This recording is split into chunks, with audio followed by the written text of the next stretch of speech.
शहादत अली बयान करके हुजूर का दिल कितना दुखी होता होगा कि मेरे नबी ने फरमाया अल्लाह की धरती पर दो सबसे बड़े बदबख्त है, अशका, सबसे बड़े बदबख्त। फरमाया पहला वो जिसने हजरत सालेह अलैहिस्सलाम की ऊंटनी की टांगे काट दी, और दूसरा अल्लाह की धरती पर सबसे बड़ा बदबख्त वो है जो मेरे भाई पर हमला करेगा और खून से इसकी दाढ़ी सुर्ख हो जाएगी। मैं ननकाना साहब में खिताब था जी, वहां हर तरह के बंदा बैठा हुआ था, अब आप समझ गए होंगे। तो मैंने वहां बात की, मैंने कहा मैं इस बहस में नहीं पढ़ता कौन क्या था कौन क्या नहीं था। मुझे ये बताइए क्या मौला अली इस उम्मत के हवाले से खुश दिल होकर इस दुनिया से गए या दुखी दिल होकर गए? इतने दुखी होकर गए हैं, अपनी दाढ़ी पकड़ते थे सफेद और कहते थे तू कब खून से रंगीन होगी, ऐसे दाढ़ी पकड़ कर, तू कब खून से रंगीन होगी, तू कब खून से रंगीन। ये वो अहले बैत है ना जिसके बारे मेरे नबी कभी मस्जिद में ऐलान करते हैं, कभी मैदान में ऐलान करते हैं, जगह जगह फरमाते हैं इनके हकूक के मामले में अल्लाह से डरना। हमने इनके साथ क्या किया कि मौला अली का इतना दिल दुखाया, इतना जंगों में उलझाया, इतना उलझाया कि दाढ़ी पकड़ के कहते थे तू कब खून से रंगीन होगी, आखिर कब और कितना देखूंगा मैं। और इमाम हसन मुश्तबा के साथ हमने क्या किया? अरे भाई जो आज हुजूर के खानदान को अपनी जुबान के जरिए तकलीफ देते हैं, जो आज आले रसूल पर फतवे लगाते हैं, जो आज सदात और आले रसूल के खिलाफ जुबान तराजी करते हैं, चाहे वो किसी मस्जिद का इमाम हो, चाहे किसी मस्जिद का खतीब हो, चाहे वो मुफ्ती कहलाता हो, शेखुल हदीस बना फिरा हो, वो जो मर्जी हो, कम से कम नमक हराम शख्स, ऐसा नमक हराम शख्स जरूर है।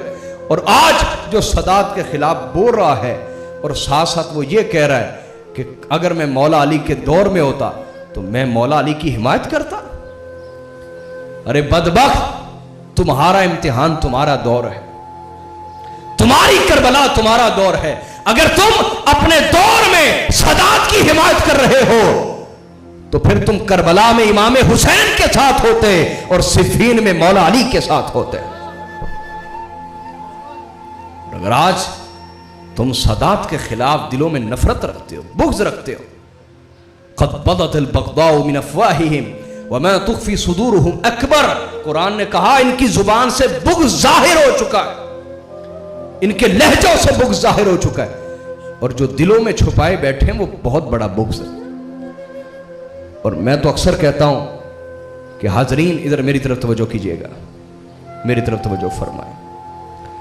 याद रख लें जो लोग आज भी आले रसूल से नफरत करते हैं उनके पास वो इख्तियारात नहीं है जो यजीद के पास थे, वरना आज भी आपको खून की नदियां बहती हुई नजर आती, आज भी आपको वही कत्लो गारत नजर आती, सदात के खिलाफ नस्ल कुशी नजर आती। तो खैर मुझे मौजू शुरू करने दीजिए, चाहे थोड़ा ही बयान करूंगा लेकिन मौजू समझाना चाहता हूं। असल में वो क्या है कि अल्लाह पाक ने मुनाफिक की अलामत बयान कर दी, हुजूर को जिस बात से दुख होगा वो खुश होगा। ये कौन से लोग हैं जिन्हें हमने चंदे दिए खरबों रुपए, अब तक हम खरबों दे चुके हैं ना साल में, उन्होंने हजार मदरसे बना लिए, क्या कुछ नहीं बनाया, और आज वो टीवी चैनल्स पे बैठ के कहते हैं कि इस बात पे तो खुश होना चाहिए इमाम हुसैन शहीद कर दिए गए, और बाकायदा उनके पैरोकार मुहर्रमों में शादी करवाते हैं। हम इस बात से बहस नहीं करते मुहर्रम में शादी जायज़ है या नहीं जायज़, लेकिन मैं आपसे यह जरूर कहूंगा, क्या अहले बैत का गम आम इंसान की तरह का गम होता है? हजरत अमीर हमजा जब शहीद हुए, जंगे होत खत्म हो चुकी, 3 दिन सोग होता है, खत्म हो चुका। जब हुजूर मदीना में आए तो देखा एक औरत रो रही, हुजूर ने पूछा ये क्यों रो रही? कहा जी इसकी ऊँटनी चली गई, गुम हो गई, इसलिए रो रही। हुजूर ने फरमाया तुम बड़े पत्थर दिल हो, इस औरत की ऊँटनी गुम हुई है, ये रो रही है, मेरे चचा को बेदर्दी से शहीद कर दिया गया, मैंने तुम में से किसी की आंख में आंसू नहीं देखा। तो अंसार गए, अपनी औरतों को लाए, कहा हुजूर के दरवाजे पर बैठो, रो, और जब तक जिंदा रहना अगर किसी शहीद का जिक्र करना, पहले हजरत हमजा का जिक्र करना और उस पर रोना। और यह अंसार का मामूल रहा, वो जब भी किसी शहीद को याद करते थे पहले हजरत अमीर हमजा को याद करते थे। हुजूर के अहले बैत का गम कोई मामूली गम है जिसे तुमने 3 दिन के शोक के खाते में डाल दिया। तुम जैसे गद्दार मिंबरों पे बैठे तो हम इन हालात को पहुंचे। और फिर हजरत हमजा तो शहीद हुए, कितना अरसा गुजर चुका है भाई। वाहशी 7-8 साल के बाद आके मुसलमान हो जाता है। बुखारी और मुस्लिम की रिवायतें कि जो शख्स कलमा पढ़ ले पिछले सारे गुनाह माफ।